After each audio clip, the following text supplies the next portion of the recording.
1. Women in the Western world nowadays seem to seek images which could define their identity. This search is motivated by a kind of disorientation and a deep uncertainty in modern women. In the West, this uncertainty is due to the fact, as Jung has pointed out, that women have no metaphysical representment in the Christian God image. Protestantism must accept the blame of being a pure men's religion. Catholicism has at least the Virgin Mary as an archetypal representative of femininity, but this feminine archetypal image is incomplete because it encompasses only the sublime and light aspects of the divine feminine principle and therefore does not express the whole feminine principle. In studying fairy tales, I first came across feminine images which seemed to me to complement this lack in the Christian religion. Fairy tales express the creative fantasies of the rural and less educated layers of the population. They have the great advantage of being naive and of having been worked out in collective groups, with the result that they contain purely archetypal material unobscured by personal problems. Until about the 17th century, it was the adult population that was interested in fairy tales. Their allocation to the nursery is a late development, which probably has to do with the rejection of the irrational and development of the rational outlook, so that they came to be regarded as nonsense and old wives' tales and good enough for children. It is only today that we rediscover their immense psychological value. If we look for feminine archetypal models of behavior, we at once stumble over the problem that the feminine figures in fairy tales might have been formed by a man and therefore do not represent a woman's idea of femininity, but rather what Jung called the anima, that is, men's femininity. Recent studies which concentrated on the question of who the storyteller is have brought to light that popular storytellers are sometimes men and sometimes women. The originator of the tale can therefore be of either sex. A feminine figure in a fairy tale, with the whole story circling around it, does not necessarily prove that the tale has to do with a woman's psychology. Many long stories of the sufferings of a woman have been written by men and are the projection of their anima problem. This is particularly the case in the theme of the rejected woman, who has to go a long way in suffering in order to find the right bridegroom, as, for instance, in the story of Amor and Psyche, within the Golden Ass of Apuleius. Also in various antique Gnostic teachings, there appears the figure of Sophia, a feminine personification of the divine wisdom, about whom the most amazing stories are told, that she was the youngest daughter of the Godhead, that she wanted to know the unknown father called Abyss, and by this bold wish got herself into a lot of trouble and suffering, fell into matter and begged for redemption.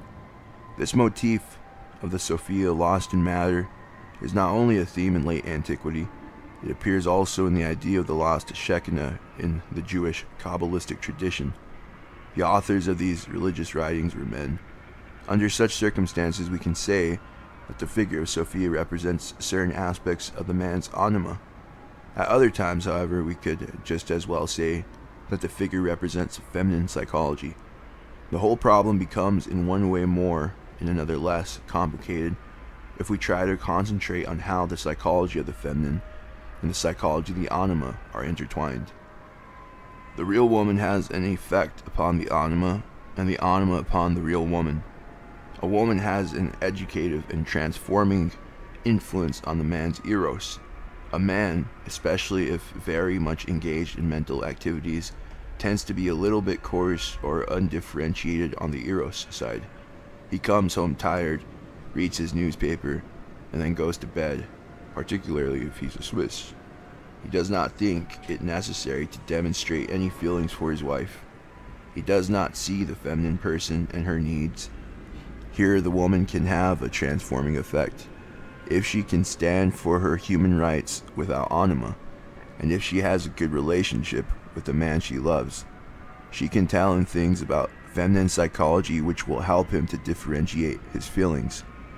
Since the anima of the man will have many characteristics of his mother, his first experience of woman, women in general will have a strong influence in forming and building up the man's relationship with his eros function.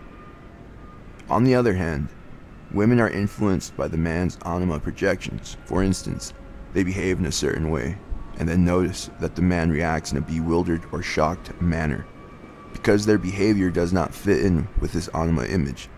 Even small girls find out that if they play the part of the father's anima, put their arms around his neck, etc., they can get a lot out of their father. Father's daughters push aside the mother who insists on clean fingernails and going to school. They say "daddy" in a charming way, and he falls for the trick. Thus they learn to use the man's anima by adapting to it. Women who behave in this way we call anima women. Such women simply play the role intimidated by them, by the man in whom they are at the moment interested. They are conscious of themselves only as mirrors of the man's reaction. Their lover will tell them they are wonderful, but if there is no man around, they feel as if they are nobody. It is only the man's reaction to them which makes them aware of their feminine personality. Thus, some women give in entirely to the anima projection. A woman I know had very small and rather weak feet, but her husband liked her to wear very high heels. She tortured herself by wearing these shoes, though doctors told her she should not. Such a woman is afraid of losing the man's affection. If he only likes her as an anima figure, she is forced to play the role of the anima. This interaction can be positive or negative, but the woman is very much affected by the man's anima figure, which brings us to a very primitive and simple and collective level where we cannot separate the features of anima and real woman. Frequently they are mixed to some extent and react upon each other. In our Christian civilization, as I mentioned, the image of the woman is incompletely represented. As Jung has said, she has no representative in the upper parliament. One could say that the anima is neglected and the real woman is uncertain as to her own essence, her own being, of what she is or could be. So either she regresses to a primitive instinctive pattern and clings to that, which protects her from the projection that civilization exerts on her, or she falls into the animus and builds up a picture of herself to compensate the uncertainty within her. In a matriarchal structure, such as in South India, women have natural confidence in their own womanhood. They know their importance and that they are different from men in a special way, and that this does not imply any inferiority. Therefore, they can assert their human existence and being in a natural way. On a primitive level, the image of the real woman and the image of the anima of man is more or less the same thing, and in our civilization underwent certain slow, secular processes of transformation which took about 300 to 400 years. This slow movement of development is probably the sum of thousands of individual reactions, which in the course of centuries have surfaced and suddenly broken out as a movement in time. Possibly the bitterness resulting from being rejected and insufficiently appreciated, experienced by many thousands of women, brought forth the collective outburst of women's emancipation in the early 1900s. It slowly developed in many individuals and then suddenly appeared on the surface so that people became aware of it. Previously, reactions had taken place underground.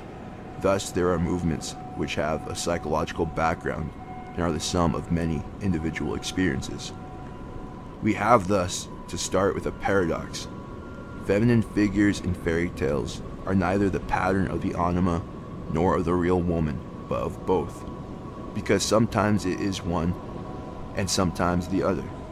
But it is a fairly good guess to say that some fairy tales illustrate more the real woman and others more the man's anima, according to the sex of the last person who wrote down the story, thereby giving it a slightly different nuance.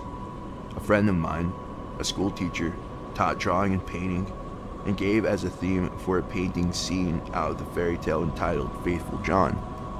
In my view, the story mirrors masculine psychology. There is only one pale anima figure in it. The teacher gave it to a mixed class of boys and girls who might choose any scene.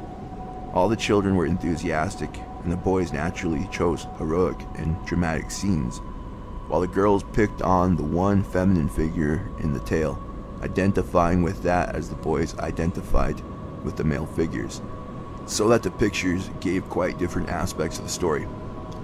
Thus, obviously, different characteristics are emphasized according to the sex of the person retelling the story.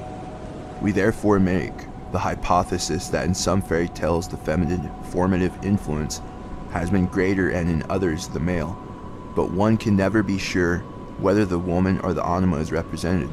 A good approach is to interpret the tale both ways.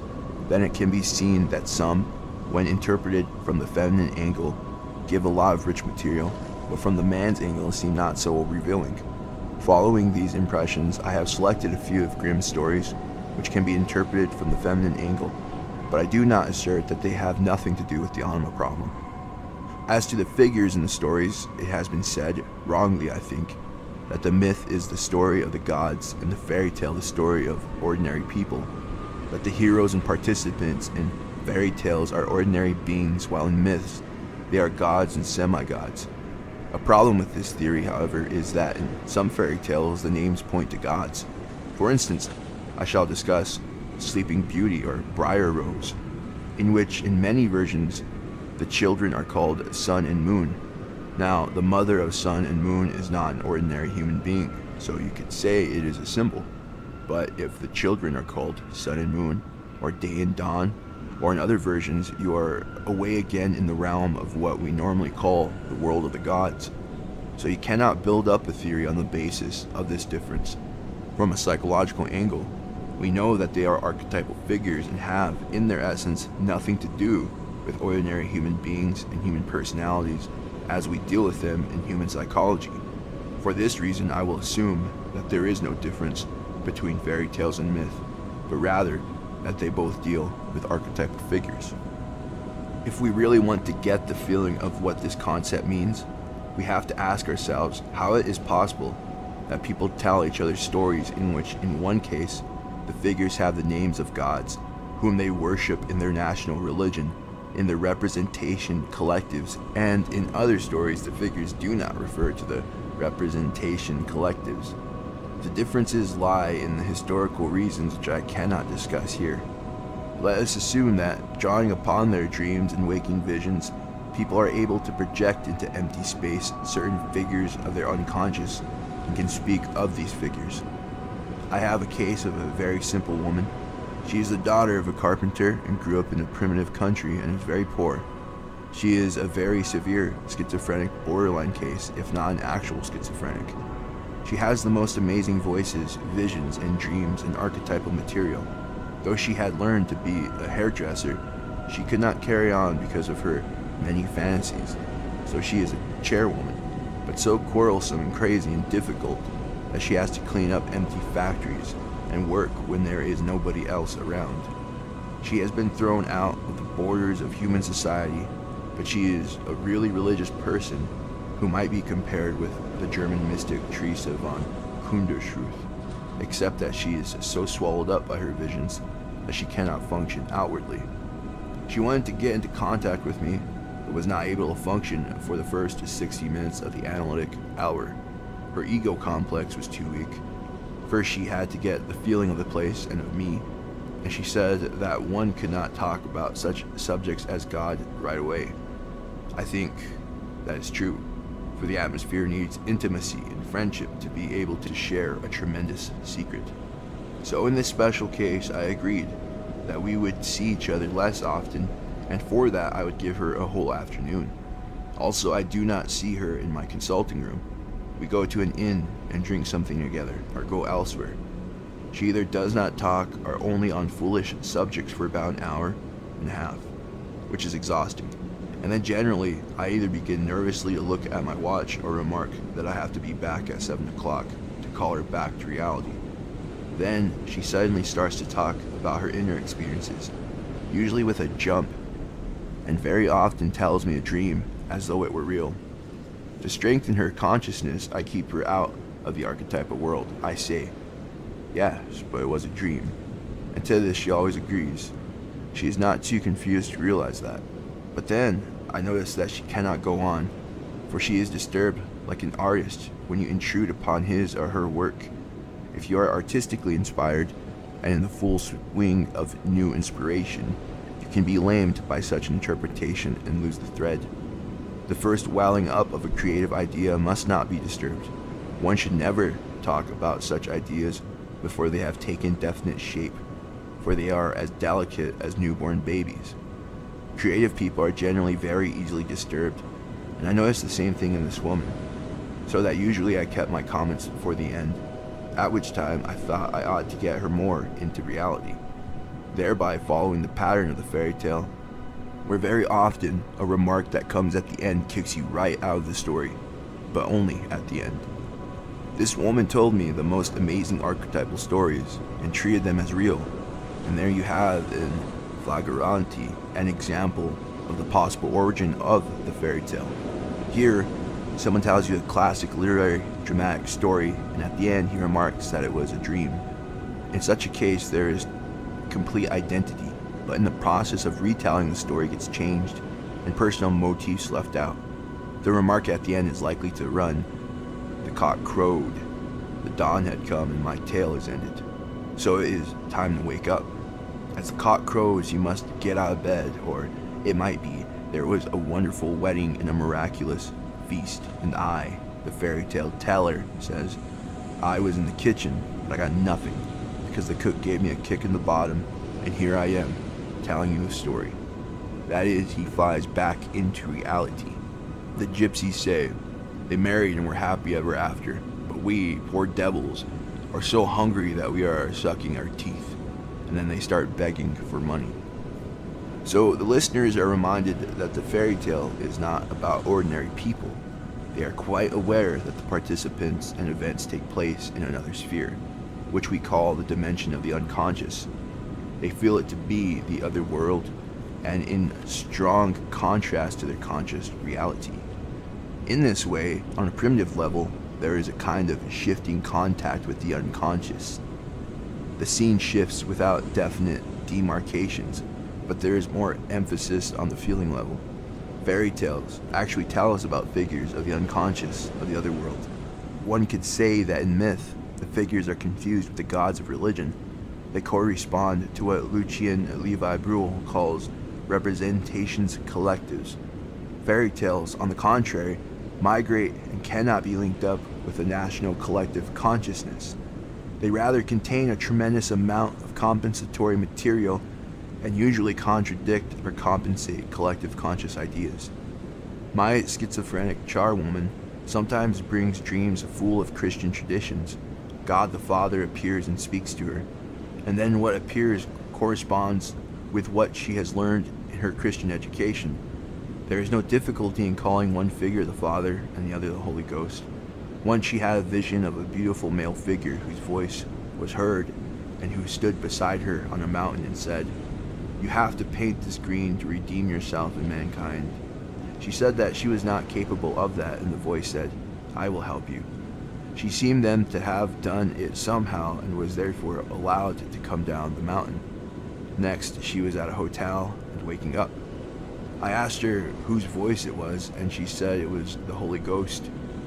The man fitted the representation collective of the Holy Ghost, and she had no difficulty in identifying it, although the voice did not. In another religious system, the figure would have received a different name.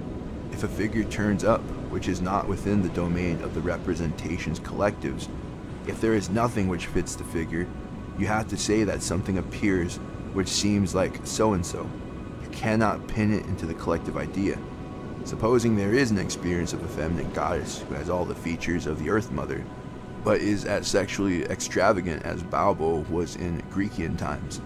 If you were brought up as a Catholic, you cannot call this figure the Virgin Mary, but since that is the only representative you have of the feminine numinous figure, you must continue to call her the Mother or give her a fantastic name, say Little Mother Evergreen. But that is not an official name, and we do not worship such a personage.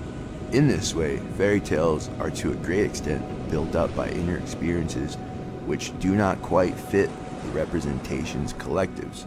Therefore, figures usually have no names, or odd names, but not the names of religious symbols or known systems.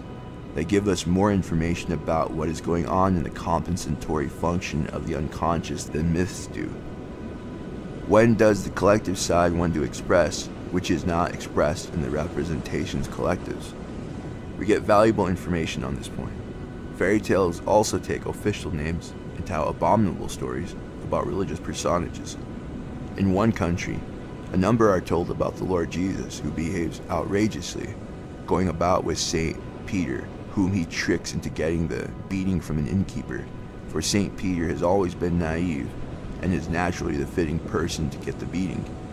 In a Czechoslovakian fairy tale, there is a helpless old man sitting up in a tree who has to be helped down. At the end of the story, the jittery old man turns out to be God himself. Now, imagine God himself being a helpless old creature, not able to climb down a tree. But that nice girl has to help him down is a very useful compensation for our ideas of God. My charwoman sometimes gets into a rage with God. She says he's awful, he runs after women, and sometimes she has to shut him out of her bedroom. She says, God has gotten too close again. He is indecent and a trickster. She has found out that sometimes she must trick him too. Then he leaves her alone for a while. But let her tell that to a person. She used to tell her parents, and none of them wanted to listen. She is very uncomfortable when God gets too close, but that is the time when she has her visions, when he is not so close. She is more comfortable and normal and near reality. This case taught me how an uneducated, simple mind deals with the power images of the collective unconscious. In a similar manner, in fairy tales, the figures of the representations collectives either are not used or are misused. Christ in the previous story is just a trickster hero, and God is a boring old man, or an old man sitting in a tree, but the implication of the story shows that it was God. The figures are anonymous because it would be much too shocking if they were given their own names, which leads to the most amazing discoveries and to restoring the real meaning. This seeming distortion is not what it appears to be, but has to do with the law of compensation, which according to Jung's discovery characterizes the products of the unconscious. Dreams either compensate for the lopsidedness of our conscious views or complement its lacunae. Fairy tales, because they are also mostly unsophisticated products of the storyteller's unconscious, do the same.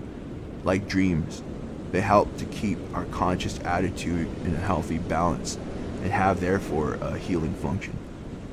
As the conscious religious views of Western Europe in the past 2,000 years have not gotten enough expression of the feminine principle, we can expect to find an especially rich crop of archetypal feminine figures in fairy tales giving expression to the neglected feminine principle. We can also expect to retrieve from them quite a few lost goddesses of pagan antiquity. The Sleeping Beauty, or Briar Rose. The fairy tale I want to discuss is called in the English translation either Briar Rose or more generally The Sleeping Beauty. It is the translation of a German fairy tale collected by the Brothers Grimm. Taking fairy tales from a literary angle, at first done by the Brothers Grimm, became a kind of modern movement and many collections appeared. In the Anglo-Saxon world, our story is known only through translation. It was not well known even in Germany until the Grimm brothers unearthed it through a woman living in Kassel, who was one of their main sources. The story immediately had an enormous effect. Poets used it in their writings, and it had a sort of literary revival. It was naturally well suited to carry the projection of the poet's anima. It is amusing that the fairy tale underwent the same fate as Sleeping Beauty herself, for the tale faded out of people's memories, then suddenly became alive again and very popular. There were two versions of it, an Italian and a French one, which are romances or novels of the 14th century. The story is the same, however, with only slight variations, so we can conclude that it is very old and was suddenly revived. In the French 14th century novel, the hero who wakes the princess bears the name of Persephore, thus linking the tale with Persephone in the Holy Grail legend. In that cycle, the story was told as one of the many adventures of the Chevalier hero. In the Italian variation, the hero is called the brother of joy, and the heroine, the sister of pleasure. Both are allegoric novels written at the time of the Renaissance. In the Persephore version, 3 goddesses are called to the girl's birth, one who carries the name of Lucina, the old Roman birth goddess Juno, Themis, a Greek name, and a fairy godmother who bears the name of Venus, thus going back to antique mythology. This is an interesting fact which throws some light on the feminine figure of the mother archetype in the late Middle Ages. In the Renaissance, they made the discovery, or mistake, of giving these figures antique names. Unfortunately, they thereby gave the fairy tales a historically regressive character in an unreal way because, actually, in the Renaissance, people were Christian in their outlook on love and sex. So this play with antique names was half unreal. The use of antique names had been practiced in the 11th and 12th centuries, but what they told of their heroes and gods was quite different from what was told of the original antique gods. In spite of this, there has been a theory, about which there have been many quarrels in literary circles, that the Sleeping Beauty is an ancient theme from Etne, one of the last tragedies by the famous Greek poet Aeschylus, in which the following story was told.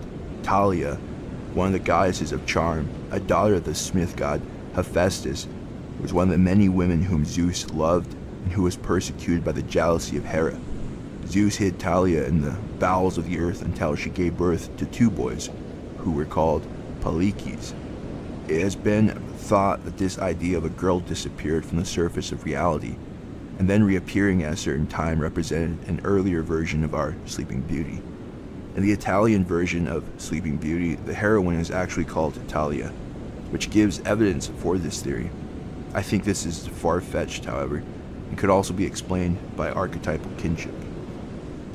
From the psychological angle, we cannot add to this literary quarrel. In general, we are more skeptical in regard to fantastic theories of survival and migration, because we know there is also the possibility of recreating from the unconscious. On the other hand, it is astonishing how fairy tales do survive for hundreds of years. These are true facts, but should not be exaggerated. I have not made up my mind what to believe. I do not know what is more probable, but we certainly have to do with a very archaic and very archetypal motif, and you naturally see the idea of the feminine figure remaining dormant and reappearing after a time. For instance, there is the Demeter Myth, in which Persephone disappears in winter and in spring returns to her mother on the surface of the earth. That is, of a girl goddess who disappears into death or sleep and returns at a certain time. That, as you know from Carl Carigny's comments on the core myth, is an international myth, and our story is a special variant of it. Synopsis of the tale. In olden times there lived a king and queen who lamented, day by day, that they had no children, and yet never one was born. One day as the queen was bathing and thinking of her wish, a frog skipped out of the water and said to her, "Your wish shall be fulfilled. Before the year passes, you shall have a daughter." As the frog had said, so it happened, and a little girl was born, who was so beautiful that the king almost lost his senses. But he ordered a great feast to be held, to which he invited relatives, friends, and acquaintances, and all the wise women who are kind and affectionate to children. But as there were 13 wise women in his dominions, and he had only 12 golden plates for them, one had to stay home. As soon as the feast was over, the wise women presented the infant with their wonderful gifts, virtue, beauty, riches, and so on. But just as 11 had given their presents, the 13th old lady stepped in suddenly. She was in a tremendous passion because she had not been invited, and without greeting or looking at anybody, she exclaimed loudly, "The princess shall prick herself with a spindle on her 15th birthday and die." All were terrified, but then the 12th fairy stepped up. Because she could not take away the evil wish, but only soften it, she said, "She shall not die, but she shall fall into a sleep of 100 years' duration." The king, who naturally wished to protect his child, commanded that every spindle in the kingdom should be burned. But it happened that on the day when the princess was just 15 years old, the king and queen were not at home, and she was left alone in the castle. The maiden looked about at every place as she pleased. She came to an old tower and tripped up on the narrow, winding staircase, arriving at a door, in the lock of which was a rusty key. She turned the key and the door sprang open. There sat an old woman with a spindle spinning flax. "Good day, my good lady," said the princess. "What are you doing here?" "I'm spinning," said the old woman, nodding her head. "What thing is that which twists round so merrily?" inquired the maiden, and she took the spindle to try her hand at spinning. Scarcely had she done so when the prophecy was fulfilled, for she pricked her finger, and at the very same moment she fell back upon a bed which stood near in a deep sleep. This sleep extended over the whole palace. The king and queen fell asleep in the hall, and all their courtiers with them, the horses in the stables, the doves under the caves, the flies upon the wall, and even the fire upon the hearth. All ceased to stir. The meat which was cooking ceased to frizzle, and the cook at that instant of pulling the hair of the kitchen boy lost his hold and began to snore too. Even the wind ceased to blow. Now, around the palace a thick hedge of briars began growing, which every year grew higher and higher, till the castle was quite hidden from view. Then there went through the land a legend of the beautiful maiden Briar Rose, and from time to time princes came endeavoring to penetrate the hedge into the castle, but it was not possible, for the thorns held them as if by hands. The youths, unable to free themselves, perished miserably. After a lapse of many years, there came another king's son into the land, who had heard the legend and of how many princes had tried to penetrate the hedge and had died. But the youth was not daunted, and however many people tried to dissuade him, he would not listen. Just at that time came the last day of the 100 years, when Briar Rose was to awaken again. As the young prince approached the hedge, the thorns turned to fine large flowers, which of their own accord made a way for him to pass through, and again closed up behind him. He saw horses and dogs fast asleep, and in the eaves and does with their heads beneath their wings.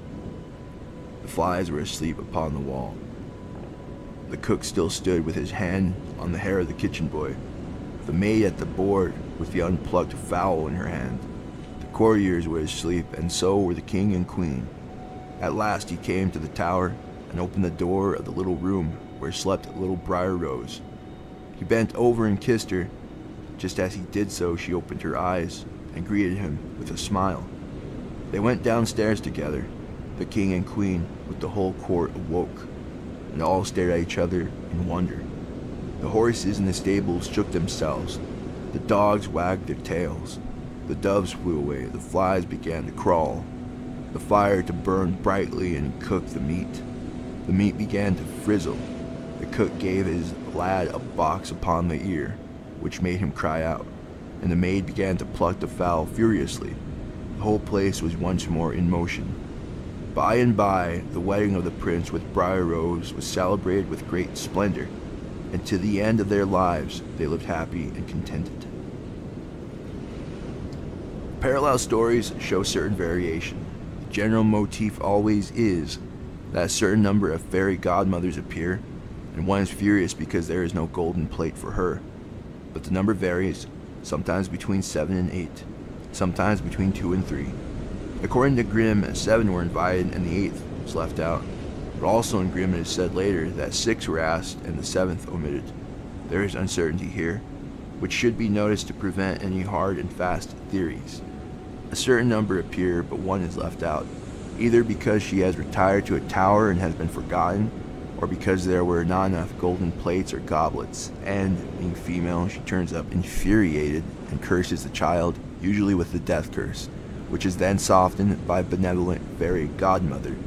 In some versions, those who attempt to penetrate the hedge of Briar Rose die miserable deaths, torn by the threads.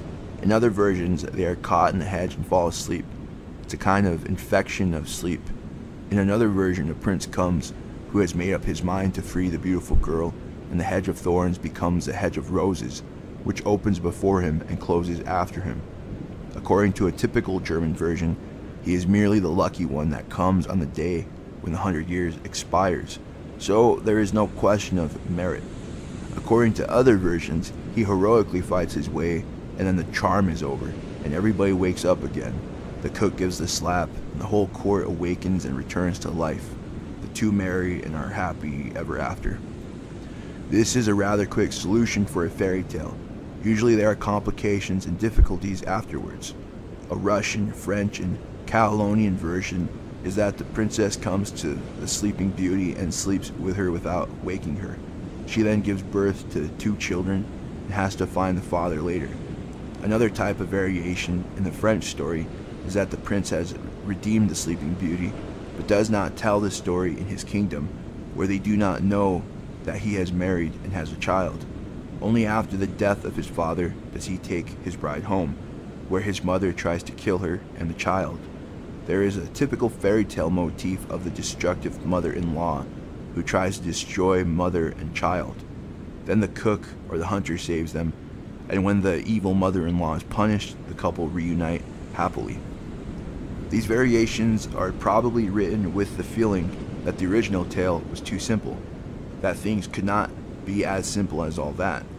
Just to go through a hedge of roses does not seem to be a heroic deed. This shows how fairy tales can be mixed up with different archetypal motifs. It is interesting to see how they are combined in different countries at different times. One may be a more redeeming variation than another, but if you examine them, all the variations are quite meaningful. There's always a definite and meaningful thread running through them, for people's fancy runs along the right lines. If one follows one's spontaneous fantasies, one cannot go wrong unless there is a conscious interference. The people are so unconscious that instinctively the right motifs are linked together. The first motif is that of the miraculous birth, which often occurs in the case of the hero or heroine of the story. It is said that the central figure in the story has not come into reality in the ordinary way, but that a mystery or a miracle surrounds his birth. That poses a very abstract and ticklish problem concerning how we should interpret the hero or heroine. What do they represent? The particular and obvious problem in interpreting mythological material, which even well-known Jungians stumble over, is whether the hero has to be treated as an ego or not. We tend to say the hero is the ego, the beautiful woman is his anima, and so on. This is not an interpretation but a pinning of Jungian concepts onto mythical images. However, there is a temptation to call the hero figure the ego. It is as if this figure would lure us into that idea. That has to do with the trickster nature of the unconscious. Dreams also sometimes have an insinuating tone which makes one feel that one knows what they mean, and then one is blinded. An analyst who has interpreted thousands of dreams of other people cannot interpret his own. I am not surprised when this happens, for I know that in my own dreams I cannot interpret the most simple facts. One has to say, what would you say if that was the patient's dream? In a patient's dream, one would have seen it at once. There is a kind of intimate feeling reaction which prevents one from having enough distance. If you wake up and think you know what the dream means, you are usually barking up the wrong tree. The trickster god has caught you. The unconscious loves to do that, especially with awkward, shadowy things. We would not have that particular dream if we could know its meaning as easily as that. For instance, a married woman had a fairly harmless flirtation with a married man. It led nowhere, but she had felt it could go further than just talk. As she valued the man's wife very much, she interrupted the contact and retired from it. She forgot it, and it went underground. Then a tremendous creative problem emerged. The dream showed that she should do something creative. Everything circled around this, so she made a step toward fulfilling the task of writing something, which she should have undertaken long before, and was interested to see what the unconscious would say. She dreamed that this other couple was divorced and that she was now somehow going to marry the man with whom she had flirted. Now suddenly there came up the thing she had avoided in reality. She thought that the unconscious was obviously rubbing her nose into the fact that she had had a sexual interest in the man. She was very much disturbed and would not even tell the dream. She thought the meaning was clear, but it meant something quite different, namely the divorce of animus and shadow. If a woman keeps herself unconscious, there is a negative couple in her unconscious for which neighbors offer a good hook for projection. The secret interplay of this shadow tendency in her mental operations has been stopped, and she is now going to marry the man. That is, she is going consciously to make contact with her spiritual and mental side. In alchemical symbolism, the feminine figure is often first married to the wrong kind of man, and it is the heroic deed to separate the couple. The hero has to win his partner and separate her from the wrong man. That was the kind of dynamism underlying that awkward business. Why did the unconscious pick on that? It is very obvious that if creative energy in a woman is not made conscious, it creates mischief. The overflow makes mischief. If you don't use your libido, you are bored to death and must start some kind of nonsense. The real thing is not done, but it is always expressed in some other form. The woman's flirtation with the man was already the creative libido. The overflow of energy, not satisfied in marriage and children, and not parked in creative work. She realized that the flirtation was not the right thing, but the energy was again not invested, neither in the mischief nor creativity, which was why the dream used that theme. It was the first symptom that some energy wanted to overflow out of the marriage situation. The dream picked it up where the thing stopped, but when she woke up, she projected the conscious view and felt it to be horrible and awful. My first thought was also, is it objective? But she was not representing a wish for that flirtation. You have to watch the patient and see if there is still emotion, something which you cannot do for yourself. While you are telling the story, you cannot look to see whether you are emotional. Then I ask myself, what is the motive in wishing to divorce? I had in my mind all these archetypal and alchemical motifs which one must know and which give one a background on archaic processes. Then I referred the dream to the actual situation. What had happened the day before when she had made an attempt at marrying her mind? The ego had united with certain spiritual and mental impulses, but it needed a certain amount of detachment from the shadow. Thus, the unconscious is not really a trickster. That amount of energy which wanted to make mischief has now found its goal. The dream just states an actual fact.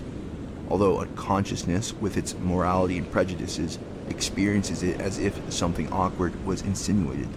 That is the difficulty in interpreting dreams and fairy tales. To identify with the hero or the heroine is so obvious that we are at once identical and cannot, with a certain amount of scientific objectiveness, ask the question as to who they are. In archetypal stories, one must be able to see the images in a transpersonal way. There is nothing in the story to show that it tells about an actual human being. Nothing is said about the girl's inner subjective life. She has been born miraculously, has fallen asleep, has woken up, and has married. It is an abstract pattern. The folklorist Max Lowell wrote that all figures in fairy tales are abstract. We would rather say they are archetypal figures lacking human amplification. An abstract is something from which life has been abstracted. Thus the archetype is transhuman. We would say that fairy tale figures are not human individuals. They are not filled with actual life. The heroine is a feminine schematic figure. What shall we call it, an ego? A good way, and the way out taken by many psychological interpreters, is just to talk around it without pinning it down to what it is. Literary persons and those philosophically interested in Jungian psychology often do not use the Jungian terms. They avoid calling the figure the anima or the self, but talk around it. That, I think, is sheer cowardice. Why should we not make an attempt and admit that Jung has discovered such facts as the anima, ego, and self? The difficulty, of course, is that Jung's terminology can lead into thorny difficulties. We may go through the hedge which makes one fall asleep. It does not penetrate mentally anymore. Women love to talk about a concept brought out by a great man and forget to penetrate into it. They are mentally asleep, though this does not apply only to women. If we try to penetrate the problem, we must say that in one way, for instance, in regard to the fairy godmother, it looks as though a girl would be a human being and the unconscious, the godmother, threatens her ego. If one amplifies mythologically and compares the figure with Persephone, or other such spring figures, then you must say that the girl is an aspect of a goddess and ought to be called by the Jungian name of the self. And what is collective and what is individual? That the girl is not an individual feminine figure, Mary Miller or Anne Smith, is obvious, but why does she behave like an ego? Why do we assume that the ego is completely individual? If you ask, what are you as an individual? Most people point to their bodies, but put the question to yourself, what is individual in my ego? The fact that I have an ego is not individual. It is the most common and most normal complex among human beings. That the ego helps in adaptation, I notice, I combine things, etc., is not individual. One person does one thing less well and others better. Some have one faculty of association and some another. Functions which adapt to outer reality are usual for all individuals. The ego has such a tremendous number of general features that it is a puzzle to know what its individual essence is. This essence can only be discovered through a thorough analysis, which is not exactly what all egos go through. But there is an archetypal I, a collective disposition which is similar in everybody, and one aspect that occurs in some way in every human being. How is this archetypal aspect of the ego related to the self? If one has read Michael Fordham's writings on childhood problems and Eric Neumann's The Origin and History of Consciousness, or has worked with a young Anna Lausanne, one will have seen neuroses in early youth show an ego consciousness backward in its development. If one looks at the unconscious processes in children, one will see that there are play impulses, dreams, and fantasies that tend to bring forth the ego maturity the child should have. So we could say that it is the unconscious which wants the improvement in the ego. The infantile ego does not want it. It is the impulse from the unconscious that causes the neurotic disturbances in its attempts to get the child onto a higher level of consciousness, to build up a stronger ego complex. The school technique, being able to concentrate and overcome fatigue, is inadequate without the instinct from the unconscious, which expresses the tendency for building up such things.